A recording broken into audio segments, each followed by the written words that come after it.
मेरा नाम आजाद था और मेरा जन्म भारत के राज्य मध्य प्रदेश में 1 अप्रैल 1901 को हुआ था और मेरे पिताजी का नाम भारत था और मेरे माताजी का नाम जया था। मेरे पिताजी किसान थे। जब मैं 13 साल का था तब मेरे पिता जी को जबरदस्ती से उनको भारतीय सेना में भर्ती करवाया गया। 1 जनवरी सन 1914 को मेरे पिताजी किसान से एक सैनिक बन गए। 31 जून 1914 को उनको 2 दिन का छुट्टी मिला था अपने परिवार से मिलने के लिए। मेरे पिताजी किसान थे पर वो मुझको हमेशा बोलते थे तुम अपना पढ़ाई कभी मत छोड़ना, चाहे तुम जवान से बूढ़ा व्यक्ति भी क्यों ना हो जाओ, पर तुम अपनी अंतिम सांस तक शिक्षा को भूलना मत, क्योंकि इंसान चाहे कितना भी बड़ा क्यों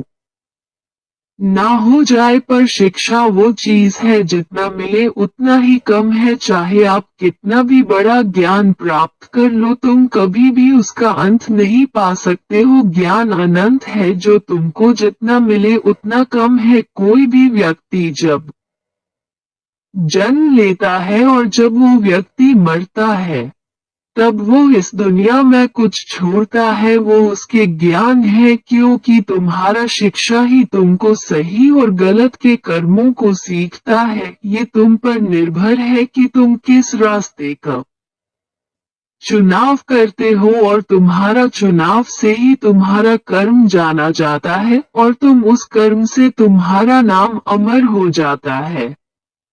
तुम्हारे मरने के बाद भी यह शिक्षा के कारण ही तो ये सब कुछ संभव होता है। ज्ञान का कोई अंत नहीं है, चाहे आप कितना भी बड़ा ज्ञान प्राप्त कर लो फिर भी वो कम होता है।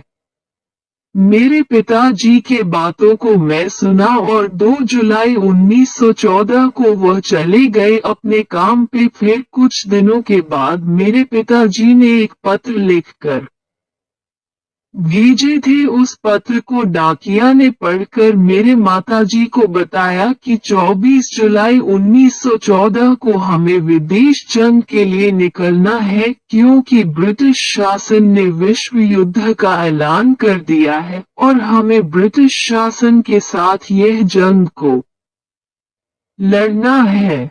क्या पता मैं कभी नहीं आ पाऊं जिंदा। तुम आजाद को लेकर कहीं दूर और सुरक्षित स्थान में चले जाना, जहां तुम एक पहाड़ जैसे गुफा में घर बनाकर इस दुनिया के नजरों से बचकर जंगल और पहाड़ जैसे गुफा में कुछ महीनों के लिए छुप जाओ। हम लोग जंगल में पहाड़ को खोदकर जमीन के अंदर घर बनाकर हम लोग पूरे 7 साल तक जीवित रहे और उस समय 1915 से लेकर 1920 तक स्पेनिश फ्लू से पूरे विश्व में 19 करोड़ लोग मर गए, जिसमें से 4 करोड़ लोग हमारे देश के लोग थे। मैं जंगल में रहता था, इसलिए मैं छुप कर अपना पिताजी तलाश कर रहा था, पर मैं उनको कभी ढूंढ नहीं पाया। इस कारण मेरी माता जाए 17 नवंबर 1921 में उनका मौत हो गया। मैं अब 20 साल